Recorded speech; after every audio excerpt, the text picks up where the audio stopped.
चार दोस्त जेक, एमा, लिया और थियो अमेरिका के एक सुनसान पहाड़ी ट्रेल पर सुबह से हाइकिंग कर रहे थे। शाम भी होने लगी थी और उन्हें रास्ता कंफ्यूजिंग लग रहा था।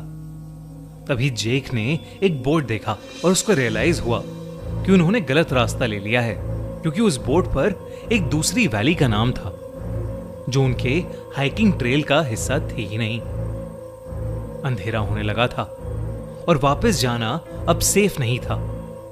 जेक को याद था कि कैसे लोकल्स ने बताया था कि ऐसे ही एक बोर्ड के पास एक विजिटर्स सेंटर था। उसने सबको उसके साथ चलने को कहा और कुछ ही देर में उन्हें वो विजिटर्स सेंटर दिख गया।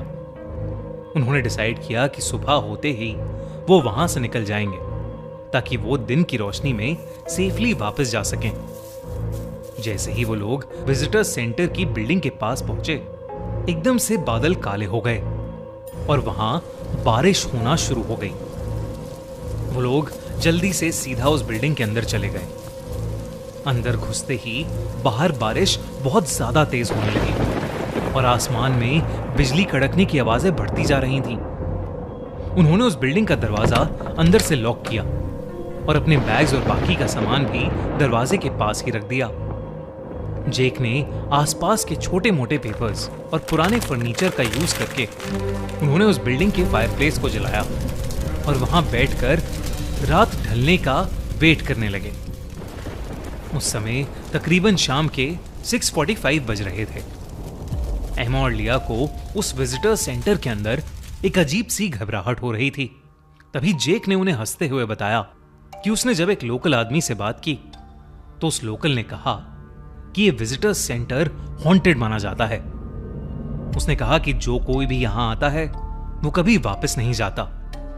कुछ महीनों पहले ही वहां मेलिनी नाम की एक लड़की आई थी जो उस वैली से कभी वापस नहीं लौटी। जेक उस लोकल की सुपरस्टिशियस बात का मजाक उड़ा ही रहा था कि तभी एकदम से खिड़कियां और दरवाजे अपने आप खुलने लगे। तेज हवा से उस बिल्डिंग के अंदर के सारे लाइट बल्ब्स फूट पड़े। फायरप्लेस की आग भी अपने आप बुझ गई और बाहर जोरों की बर्फ गिरने लगी। मौसम अचानक से बहुत ज्यादा ठंडा हो गया। किसी तरह से उन्होंने वापस दरवाजा बंद किया, फायरप्लेस को जलाया और ढेर सारी कैंडल्स जलाकर उस बिल्डिंग में वापस रोशनी की। पर तभी थियो को रियलाइज हुआ कि एमा वहां थी ही नहीं। सबने अंदर और बाहर एमा को ढूंढना शुरू कर दिया, लेकिन उन्हें एमा का कोई नामो निशान ही नहीं मिल रहा था। थियो मेन हॉल में था। तभी अचानक से उसे किसी के बाहर भागने की आवाज आई। उसे लगा कि शायद एमा होगी और उसने उस आवाज का पीछा किया। तभी उसे बर्फ में एक इंसान जैसा कुछ दिखा। उसने एमा का नाम चिल्लाया, लेकिन जब वो इंसान मुड़ा तो थियो की रूह कांप गई, क्योंकि उस इंसान की शक्ल बिल्कुल थियो जैसी थी। हूबहू वही चेहरा, लेकिन आंखों के नीचे काले गड्ढे और उसकी स्किन जो उसकी बॉडी से उतर रही थी, जैसे किसी ने उसे जिंदा छील दिया हो। थियो डर के मारे कांपने लगा। वहीं जेक, जो विजिटर्स सेंटर के अंदर एक कॉरिडोर में एमा को ढूंढ रहा था, उसने फायरप्लेस की रोशनी में अपने हाथ देखे, जिसे देखकर वो जोर से चिल्लाने लगा, क्योंकि उस पर गहरे बाइट मार्क्स थे। ऐसा लग रहा था जैसे किसी जानवर ने उस पर अटैक किया हो। वो उन बाइट मार्क्स को देखते ही जोर से चिल्लाया। उसकी आवाज सुनकर डरे हुए लिया और थियो मेन हॉल में वापस आए।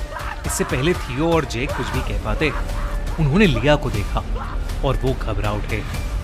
ऐसा लग रहा था कि लिया के गाल के अंदर एक कीड़ा, एक वॉर्म घुस गया है और वो वहीं रेंग रहा है। लिया को अचानक जोरों का दर्द शुरू हो गया। जैसे ही वो लोग लिया के पास आए, वो वॉर्म एकदम से लिया की स्किन के अंदर फैलने लगा और लिया का चेहरा पूरी तरह से काला पड़ गया। वो सब बहुत ज्यादा डर गए और दरवाजे की तरफ भागने लगे, लेकिन जैसे ही उन्होंने दरवाजा खोला, एमा की डेड बॉडी उन पर आकर गिरी और उसी के पीछे एक डरावना सा मास्क पहने एक आदमी खड़ा था। उन तीनों को अब कुछ समझ नहीं आ रहा था, लेकिन इससे पहले वो कुछ कर पाते, उस मास्क्ड आदमी ने अपनी पीठ के पीछे से एक एक्स निकाली और तीनों को बेरहमी से मार डाला। लेकिन फिर कुछ देर बाद उनकी आंख वापस खुली लेकिन किसी हॉस्पिटल में नहीं, बल्कि उसी विजिटर सेंटर के अंदर। एमा भी उनके साथ ही थी। चारों उसी फायरप्लेस के पास बैठे थे।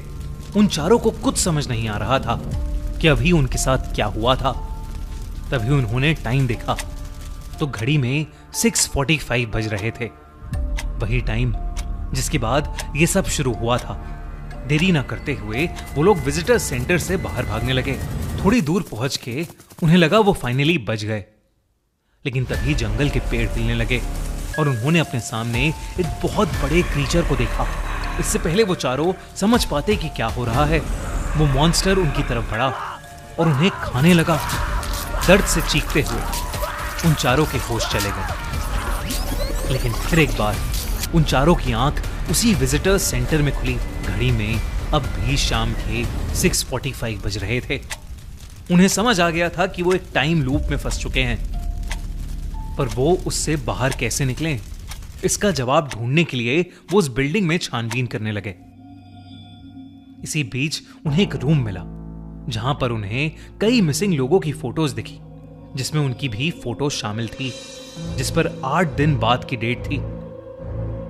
उसी कमरे की दीवार पर लिखा था, if you want to live you have to survive until dawn. यानी अगर जीना है तो सुबह तक जिंदा रहना पड़ेगा। तभी उनके सर पर किसी ने जोर से एक बेसबॉल बैट मारा। जब उनकी दोबारा आंख खुली तो वो उसी विजिटर सेंटर के मेन हॉल में थे। अभी भी शाम के 6:45 बज रहे थे। इससे पहले वो कुछ भी समझ पाते, उनकी नई तरीके से मौत हो जाती थी। वो लोग बार बार उस वैली से निकलने की कोशिश करते रहे, लेकिन सुबह तक बच नहीं पा रहे थे। और फिर 8 दिन बाद एक न्यूज आई कि 4 लोग जिनका नाम जेक, थियो, एमा और लिया है, वो मिसिंग हैं। ये लोग तो उस विजिटर सेंटर से जिंदा बाहर नहीं निकल पाए, लेकिन क्या क्लोवर और उसके दोस्त यहां से जिंदा बाहर निकल पाएंगे? क्लोवर अपनी मिसिंग बहन मेलेनी को ढूंढते हुए उसी विजिटर सेंटर में आ गई है। क्या क्लोवर और उसके दोस्त इस वैली में सुबह तक सरवाइव कर पाएंगे? क्या वो मेलेनी को ढूंढ पाएंगे, या वो भी उस वैली के मिसिंग लेजेंड्स में से एक बन जाएंगे? जानने के लिए देखो एकदम new horror thriller until dawn, जो कि बेस्ड है इस यूनिक सर्वाइवल के कॉन्सेप्ट पर। अंटिल डॉन 25 अप्रैल को थिएटर्स में रिलीज